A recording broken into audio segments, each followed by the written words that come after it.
e teve algumas Chico, greves violentas. Por curiosidade, como é que você foi parar nesse contato comunista? Você se interessou por política muito antes do Lula, não foi? Rapaz, é o seguinte, a gente talvez tenha uma afinidade, um dom de ser solidário com os outros. Solidário, não querer injustiça, não gostar de injustiça.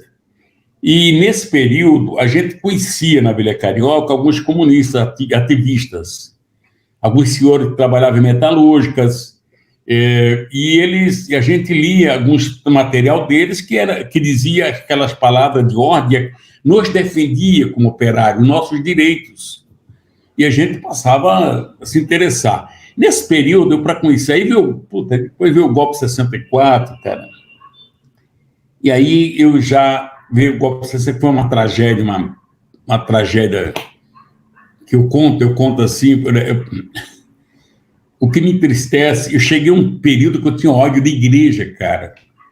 Porque em 64, quem derrubou o João Goulart, que pregava reforma de base, cara. O comunismo era um bicho-papão que eles pregavam. Imagina, não ter posições, nós não passamos nem no capitalismo ainda, o cara já queria comunismo. E eu vi a igreja católica fazer aquela puta manifestações para derrubar João Goulart, rapaz. Almeida, é triste, cara. Mas passou um período na minha vida que eu amancei. Eu passei a continuar com a minha crença de não acreditar em nada, mas eu comecei a conviver no movimento sindical e descobri que não adiantava ser radical daquele jeito, que eu não ia conviver com algumas pessoas. Você tem uma ideia, você fazia abaixo-assinado para conseguir alguma melhoria dentro da empresa, que eu trabalhava, por exemplo, já na Confab, numa ocasião, e os crentes não assinavam, cara. Abaixo-assinado que era contra a autoridade. Pô. Não tinha bebedor d'água, uma firma com 3 mil trabalhadores, não tinha ambulância, era um acidente atrás do outro. E eu já era dirigente sindical, mas antes de eu ser dirigente sindical em São Caetano, eu frequentava o metalúrgico de São Paulo, depois eu fui para São Bernardo do Campo. Em São Bernardo do Campo, o Lula já trabalhava na Villares, eu fui trabalhar realmente na empresa que ele já trabalhava. E o Lula tinha um bom conceito lá dentro, o pessoal se dava muito com ele, o negócio dele era jogar bola lá e à noite jogar pingolinha, aquelas coisas que jogava quando trabalhava à noite lá na fábrica, né? E lá em São Bernardo, a gente conheceu umas pessoas maravilhosas. O Afonso Monteiro da Cruz, um cara maravilhoso, cara. E conhecemos outras pessoas e, de repente, a perseguição era grande, viu? A perseguição era grande, mas a gente ia formar um sindicato. Eu já era ativista sindical, fui para lá. Não tinha nada de militância partidária. Eu, particularmente, não tinha militância partidária. Tinha simpatia, convivia com todo mundo e tal. E nessa convivência em São Bernardo, chegou um momento que eu levava o Lula na Assembleia. Ele não queria ir, muitas vezes, porque nós morávamos juntos, e eu pagava o ônibus, falei, vamos lá, até o sindicato da Assembleia e tal. E uma vez ele foi. Aí os meninos começaram a me perguntar para mim se eu não queria... É uma história que eu vou contar, desculpa essa, entendeu? Não, porque eu concorri na chapa no sindicato, eu era para entrar naquela chapa, que saiu Afonso Monteiro da Cruz, entrou o Paulo Vidal Neto. Mas, na minha empresa que eu trabalhava, tinha 100 e poucos trabalhadores, tinha já um diretor do sindicato, que era o Zé Ferreira de Souza, já falecido. E aí não dava para mim concorrer, porque não tinha. Se eu entrasse, ele não podia concorrer. Naquele tempo, a chapa do sindicato era 24 elementos só, 24 companheiros. Aí o que acontece? Eu saí fora, eu era solteiro, e o Zé, e aí eles pediram para me indicar alguém, você tem que achar alguém. Quando eu falei que o Lula trabalhava na Villares, que eu já tinha saído da Villares, já estava na Carrasco, uma outra empresa já. A Villares mandou embora muita gente, nos 66 foi. Tem umas coisas que pode ficar solta aí. Aí eu pego o Lula e levo para o sindicato um dia, e numa assembleia, depois ele foi noutra, me parece que foi numa outra.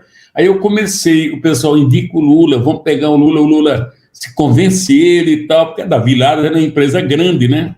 Puta, e para convencer o Lula a entrar no sindicato, cara. Minha mãe era contra, a namorada dele, a Lourdes, a primeira esposa dele, também era contra. Isso é coisa de comunista, coisa de ladrão também falavam, né? Um negócio maluco, cara. Mas aí o Lula foi lá e naquelas encostadas de balcão, tomando uma cachaçinha, o Afonso com muito jeito, o Mário Mário Ladeia, Paulo Vidal, acabamos convencendo o Lula a entrar na chapa do sindicato, cara. Não foi fácil. E eu tinha amizade com os comunistas lá, né? Nossa conversa é mais comunista. O Afonso tinha também, cara, a minha liderança era o Afonso. Mas aí tinha um pessoal também contra, né, cara?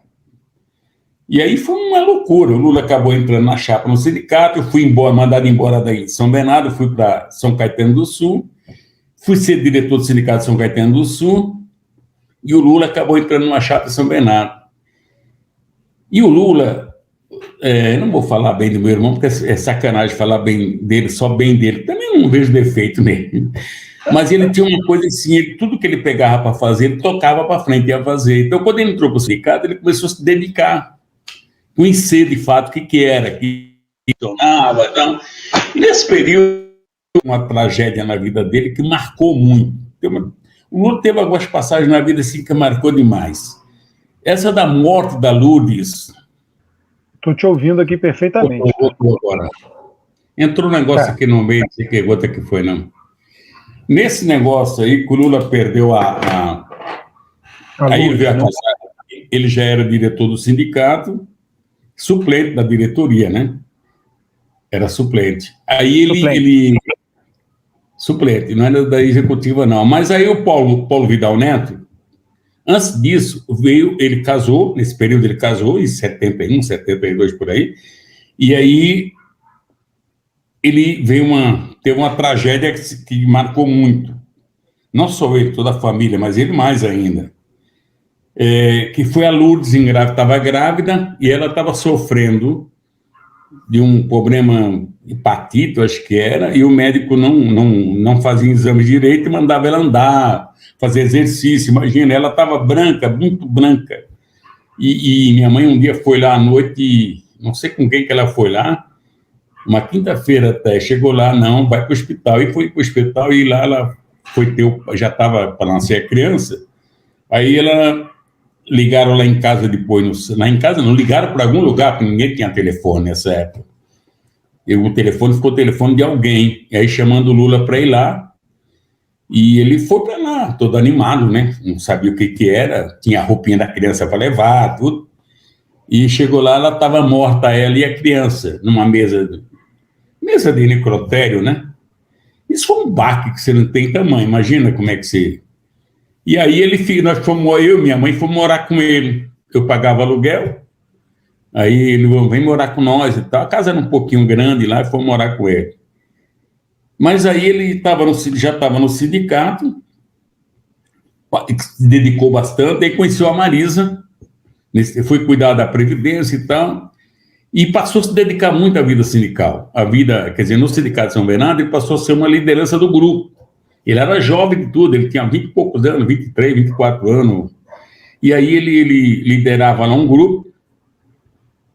E aí, cara, as confusões lá em São Bernardo, eu apoiava um outro grupo, depois teve uma eleição, eu apoiava outro grupo, porque o Paulo Vidal era suspeito de ser dedo duro e tal. E no fim era um cara legal, cara. A gente também tem hora que faz umas merda também na vida, né? Mas tudo bem, fazia parte. Tinha oprimido aqueles caras da Volkswagen. A Volkswagen tinha oprimido um monte de cara. Tem esse processo que deu agora, estourou agora de... Só apareceu tudo agora. Apareceu tudo agora. Mas é isso. Eu só posso falar que a partir daí o Lula ele se enturmou de uma tal forma que ele passou a liderar o grupo, cara. Essa capacidade ele teve. Ele tinha algum dom, mas ele adquiriu isso por conta, ele não vem falar que alguém indicou, não, ele foi para cima. A sorte nossa, eu particularmente acho isso, foi ele não ter entrado no Partidão.